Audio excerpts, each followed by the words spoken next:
Well, hello, everybody, and welcome to an episode of The Grove. I am Bernard Alvarez, and we are here today to talk about what is sometimes considered a controversial topic. We're going to talk about sex magic today. And one of the reasons why I chose this topic for this afternoon's talk is that every once in a while, you all ask me questions about it. I'll either get a DM or it shows up in one of the comments on one of my social media posts. And, just a commenting back or writing back, it doesn't give it the service, the honor and service that it deserves. There's no two-sentence answer to talk about sex magic. So I thought I'd dedicate one of our segments, one of our weekly segments here on the topic. So, as usual, before we begin, what I'd like to do is I'd like to read to you another segment out of the Book of One, and just so happens I was like, "Is there a segment on the Book of One about this?" And there kind of is. So, in the Book of One, there is a chapter number 29 on page 101 called Divine Romance. When dealing with romantic love, expect nothing. Love is the action of giving and expecting nothing in return. If you give love in this manner, the universe responds and rewards. Be satisfied in the joy of giving love alone. But begin to expect, begin to impose your will, your lust, and expectations. You are no longer dealing with love, but obsession. That is not love. Meditate on that for a little bit.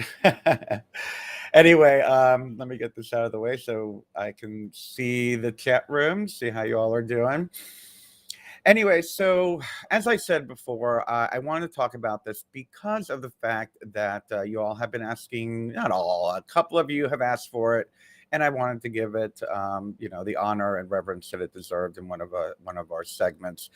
As well, I find that the media, whether it be Hollywood, whether it be television, whether it be right-wing Christian extremists, they get it wrong. I'm sorry, they totally get it wrong. That is not what sex magic is about. So many of us have this idea in our head. A lot of us actually may have learned about it by studying Crowley or Thelema or OTO or Golden Dawn or something about it. And the way it's portrayed in the media is not always as it is. That's not to say there aren't some more aggressive type groups that kind of do it in a different way, but I do approach it as a very beautiful and a very in an honorable way with integrity. What I mean by that is that many people, many pagans are very pro-sex. Most of us, whether you're indigenous, whether you're Celtic pagan, whether you're Egyptian pagan, most pagan traditions are, for lack of a better term, deal with fertility themes and symbolism. And so it's very normal for us, sex is a part of life, something that is beautiful to be celebrated. And yes, we use it to raise energy and do magic and spells with. So that would just be normal for us. As well, let me also say that while we do actually believe in harm none, do what you will. Pagans abhor any type of manipulation, coerciveness. Of course, any type of sexual abuse is frowned upon. As people that believe in what we put out, we get back.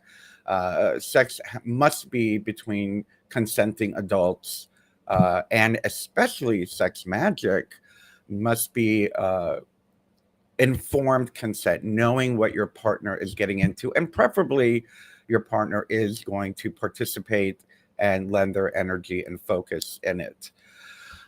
With that being said, sexual energy is life force energy. It's a form of chi. It's a great way of raising energy.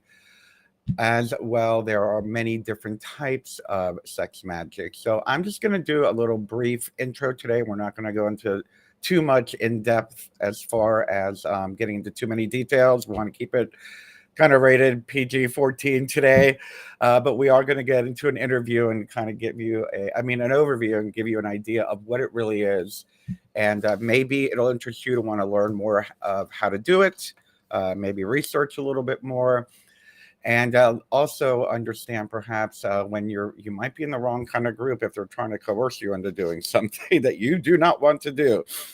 So let's start with Tantra, which is my favorite. I do believe that if you are going to perform sex magic, the reality of it is an advanced skill.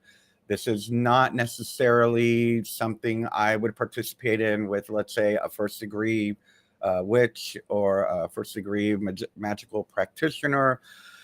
To perform sex magic, you really need to be able to focus. And not only that, perhaps be able to focus on two things at once. If you think about it, you're going to be focusing on what it is you're manifesting, as well as focusing on your partner and or yourself. Yes, you could do it by yourself, but I'll get into that later. Um, so Tantra is a great way because I like the fact that when we learn about tantric energy, especially tantric sexual energy, we're learning how to maneuver and manipulate energy throughout our bodies. My former husband and I used to do, we lovingly called it vampire sex, and it was just a joke, but it is a thing that it's a method of sending energy into your partner absorbing your energy, and then your partner uh, then you taking your energy back from your partner. And that is a part of the sex magic steps. And we're going to get into the steps in a little bit. Being able to send energy into your partner absorbing it, and then you taking energy or them sending energy back into you, and you being able to absorb that energy. And for that reason, I find that learning a bit about Tantra and practicing tantric exercises is very beneficial if you are interested in performing sex magic. So yes, how and where can it be done? It could be done by yourself. It could be done between you and your partner. There are groups that do it. Many of you may know of or have heard of the Great Rite. Gardner made it very popular. Gerald Gardner, who brought Wicca into the 20th century, was really big on the Great Rite. It was a part of the ritual where the high priest and the high priestess would make love on the altar, and they would either just do it as an act of symbolic union of God and goddess, but as well other organizations or other groups, covens, groves, etc., might utilize that time during the Great Rite to set an intention and use the priest and priestess as the source of the cone of power of raising that energy to be directed. So that is one of the ways that it is done as well. Um, a lot of people ask, as a gay man, does it have to be a man and a woman? Does it have to be a cisgendered man and a cisgendered woman? If we're talking about the Great Rite, I know that certain groups, certain covens and whatnot, might have their own traditions. Unfortunately, I have heard of covens and magical orders that believe it must be cisgender man with cisgender woman. I do not ascribe to that concept, especially when we're dealing with the Great Rite, because the Great Rite is symbolic. The woman on the altar or the high priestess is symbolizing the goddess. I believe that anyone can draw the energy of the goddess into them and be a representation to them. Yes, of course, having a uterus is very helpful, probably adds more power to it, magically speaking, but that's just wishful. I don't want to say wishful thinking. Um, it's what you believe. It's what you believe. And I think that's what it comes down to. When I of course, when I performed these types of rituals, it was with my partner, and one of us would just be the dominant, one would be the submissive, and that was utilized to do the masculine and the feminine energy. We each have divine masculine and divine feminine energy within us. So it is up to your comfort level and what you feel works for you. There is no wrong way uh, in expressing the symbolism of polarity when it comes to gender or cisgender, et cetera, et cetera, in my humble opinion. Um, so, yeah, somebody else asks, is it okay to do it by yourself? Well, guess what? I just said that we each have the divine feminine and divine masculine within us. So, yes, you can perform sex magic by yourself. Will it be more powerful with a partner? I ascribe to the idea that, one equals one, two equals four, four equals eight, and it's a magical formula that we believe that the energy is squared with more people involved. So let's say, for example, if it's you, you're going to get the energy of one person. If it's you and a partner, you'll get the energy of four people.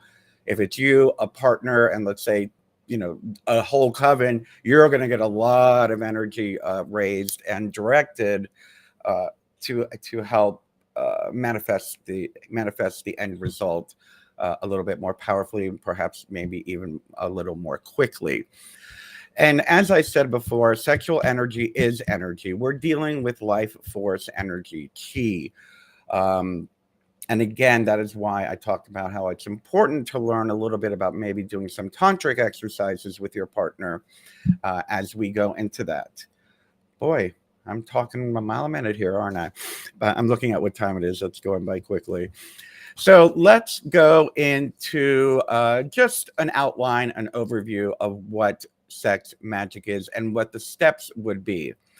Uh, the first thing that we have to understand is the idea and philosophy of manifestation. What is manifestation? It's bringing ideas that we have. Let's say, I love the idea of Gardner repelling the Nazis. Like, okay, because they did raise a lot of energy, and actually, some people got very drained. It wasn't sex magic, but it's a great analogy of a lot of people raising a lot of energy. So let's say you're manifesting, I don't know, the ending of the war in Ukraine or something. So, but you want to be able to see the end result. It could be getting a job, it could be finding a new home, it could be healing someone with their permission, of course. So try to get an idea of what it is you're going to be manifesting. Sex magic is not any different than raising a cone of power by chanting or by running around in a circle or waving your hands. It is merely a means to an end. It raises energy. And like I said before, you do need to be a little bit disciplined with your focus and working with energy if it's going to be successful. It doesn't mean that you can't practice. Hey, what a great thing to practice. There'd be nothing wrong with that. Uh, but in the end, all it is just a means to an end of raising energy to attract that which you're trying to manifest on the 3D plane of existence. So, like with any ritual, you want to set your goal and your intention first. So, if I'm just going to use the paradigm of you with a partner, go ahead and fill in the blank, male, female, two males, two females, it doesn't matter. But let's just say you and your partner figure out what it is you're going to intend. Again, let's say it's a husband and a wife. They want a new house. So let's say the intention is we want to move into our forever home. Make that your intention and work on that visualization aspect first together before you do anything. What does it look like to you in your mind so you kind of get the same visualization of what you're seeing? Is it a house in I don't know, Hyde Park, at Miami Beach, and Ocala, whatever, Richmond, Virginia. Where is this house at? Where are you seeing it? Uh, is it a 3 bedroom house? And be able to see yourself and your partner walking through it. Again, I'm going to keep answering questions that you might have. If you are doing it with someone who's, let's say, someone you don't want to live with, they could lend their energy into seeing you in your new home. That's absolutely fine. So be clear, get a clear visualization of what your intention is. Then, like with any ritual, you want to create sacred space. Set up an altar, set up your 4 quarters. If you want to go through the entire creating a sacred circle, a pagan sacred circle by invoking the elements, etc., etc., drawing down the god, drawing down the moon, that'd be great. That will lend more power and force into what it is that you're trying to manifesting. So create your sacred space. At this point, you're going to want to make sure you have created a comfortable space for you to be able to do the act, for lack of a better term. Uh, we used to use just a comforter in front of the altar, and that's absolutely fine. You can just kneel before the altar, have a place that's very comfortable for you to be relaxed. You don't want to be, you know, skinning your arm on a wood floor or hurting your back on a tile floor or, getting the rug dirty, whatever it might be. Make sure that you have a comfortable space for you to do the working. Um, at this point, once you've set up the space, you're going to kind of engage with your partner. It's recommended that the act of, I always forget the word, so I have it written down here, the practice of transfiguration is used. And this is utilized for you to get grounded in your partner, stare into their eyes, have them stare into your eyes, get into your body. You would think that, yeah, we're raising energy to release into the cosmos, but to do that first, and especially with the act that we're utilizing to raise the energy, you want to be wholly in your body and you want to be very aware of the person that you're working with. So take a moment, stare into each other, stare into each other's eyes, get grounded in each other's body, and begin to connect with them energetically.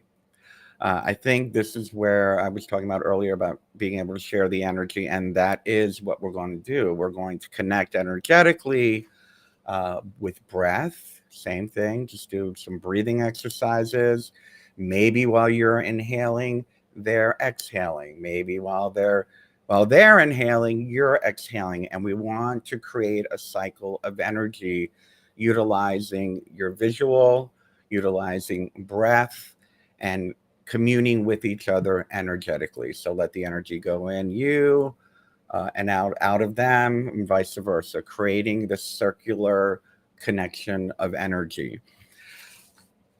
Actually, that's probably my favorite part. We used to do that just for fun on the weekends. But anyway, um, so as you begin to create this energy, start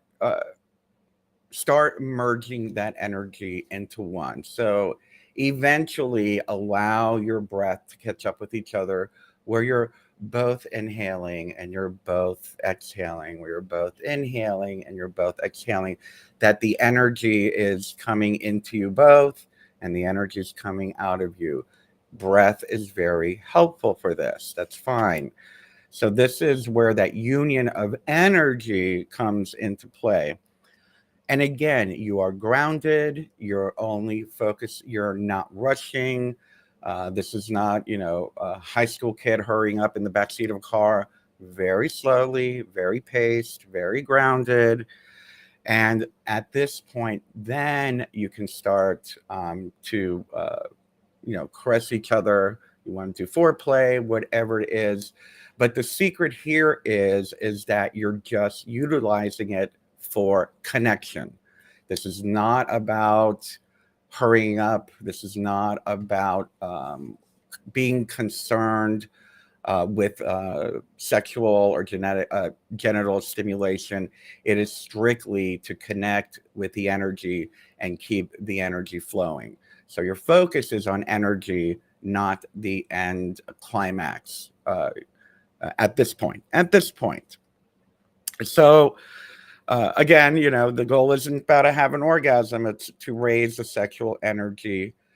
And at once we get that energy beginning to rise, that sexual energy beginning to rise, we want to focus on the heart.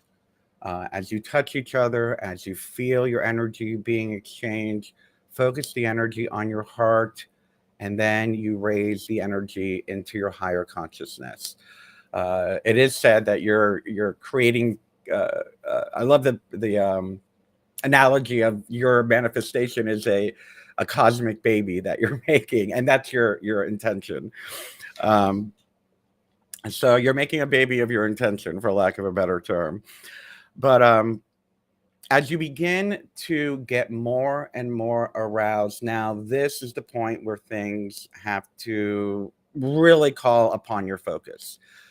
As you touch each other, as you're feeling that energy flowing through each of you, as you directed that sexual energy into your heart and into the higher consciousness, and the more touching that goes on, yes, you're being stimulated. But as you get closer and closer to arousal, that's when you have to kind of split both of y'all's consciousness. Usually, I used to say something like, now's the time. Now's the time. Let's start focusing on the intention. What is the end result we're trying to create here? So with every rush of that energy and that stimulation, that arousal, that is the perfect time to begin visualizing what your end intention is. Talk about a powerful cosmic lightning toward your intention. So yeah, every time you start getting very, very aroused, start focusing on what the end result is. It's not to distract you from the arousal, it's to direct the energy of the arousal into that which you're trying to manifest, what the end goal is. At this point, I have to go back down to my notes. At this point, as you're doing this and you're leaning into the climax, once you've already had that strong visualization that's been fed by that arousal, don't get too crazy about only focusing on the end intention. Okay, you've sent the energy, you're aroused, you're directing that arousal energy into the end calm. But don't get dismayed if you get distracted. Your body's feeling something. So at this point, once you fed that thought form, hello, cosmic baby, the thought form, once you've already fed that cosmic baby thought form with your arousal energy and manifested it and visualize your manifestation, don't make yourself crazy if you get distracted a little bit and get distracted back into your body. You don't have to focus on it terribly at this time. Now you can start working toward the climax, helping your partner climax, letting your partner help you climax, or if you're alone, bringing yourself to climax.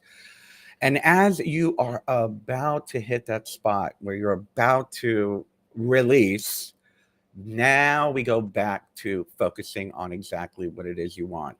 At that point of release, that is when you visualize it. As usual, I would scream, "So mote it be," and then, "Ooh, ah, yay." But this would be the time right before the arousal to really start focusing on it. Send the energy, send the sexual energy into what it is you're trying to manifest, and just collapse, relax, enjoy each other. So mote it be. It is done. You've used the energy. You've done everything you were supposed to. And as with anything, the witch's pyramid says to be silent. So at this point, don't fret about it. It's done. Let it go. Let goddess. There's no need to ruminate and start saying, oh, well, I lost focus for a minute. Don't do that. Do not feed negativity into that which you're trying to manifest. Just enjoy your partner. Know that it is done. Know that you've completed the task and that it will manifest in its own time as it needs to. That's a part of the witch's pyramid that we talk about quite a bit. But so yes, perfect timing. So yes, you can do it with a partner. You can do it alone. You can do it with a coven. It's just a matter of being able to focus. It's really a beautiful. How should we say? It's almost like it starts off with meditation, then it moves manifestation, visualization, meditation, stimulation, and then finally release and directing the energy where it needs to go. I find it to be very beautiful. I think that it brings you and your partner, if it's your regular partner. I know a lot of our pagan groups might be polyamorous, and hey, that's fine if that's what works for you. I actually was in a poly relationship. I had one partner that I used for sex magic, and I had another partner that was my regular partner. And it just seemed that this person was better at focusing, and the magic was just a lot more powerful. But and that's okay. Again, with any type of magic, with any type of personal opening yourself up and having someone else open themselves up to you, always remember, harm none. Do what you will. Please, please, please do not think that it's okay to try to coerce someone or trick them into a ritual without them knowing. It must be informed consent. And with that being said, I will say that in my experience, they do not necessarily have to do all the focus and the visualization. I've had sex magic partners where they were, again, a means to an end for me to raise the energy and for me to release and direct the energy to raise that cone of power. So it's okay if it's someone who's interested in doing it, but maybe they're not so good at tantric energy exchange, or maybe they're not so good at focusing during climax. So that's okay also. However, like I said, if it's two people focusing, you're going to get a much more powerful spell, and et cetera, with more and more people focusing. And I'm going to reiterate it again. Please, please, harm none, do what you will, especially as well as what your intention's going to be. Don't use this to harm other people. Don't ever do spells to harm other people, to influence other people, or to manipulate other people. And especially don't ever, ever manipulate or abuse anyone in any sense or any form. Be very respectful. We are an honorable people with integrity. And like I said, the only reason why I felt I needed to talk about this was that there's just so much disinformation out there, especially in today's day and age with all this religious fear and whatnot, and thinking that witches are evil and whatnot.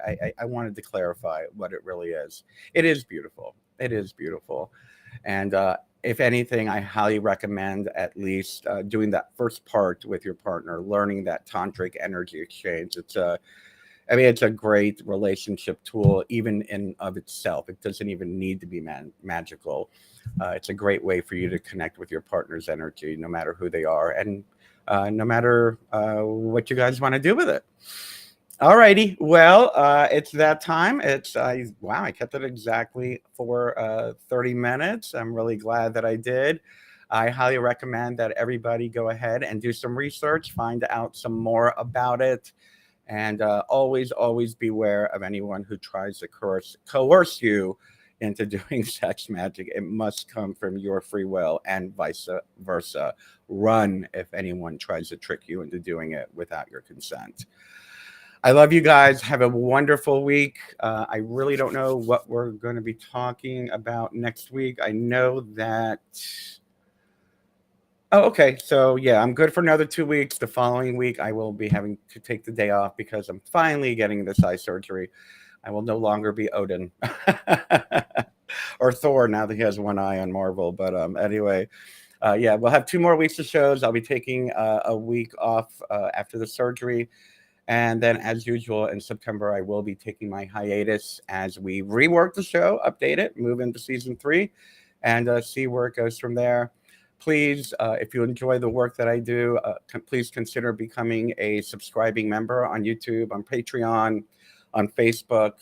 You guys help pay for all the software and give me the opportunity to do this work that I love to do so much. You can also just tip me if you'd like. Anyway, if you haven't just subscribe to the channel, and please, by all means, share it with everybody. I love you, everyone, and I hope hope I gave you some food for thought and kind of maybe cleared up some misconceptions of what you thought it was all about. And by all means, research it some more. You might be surprised what you learn. I'll talk to you soon. Have a great week. I love you very much. Bye bye.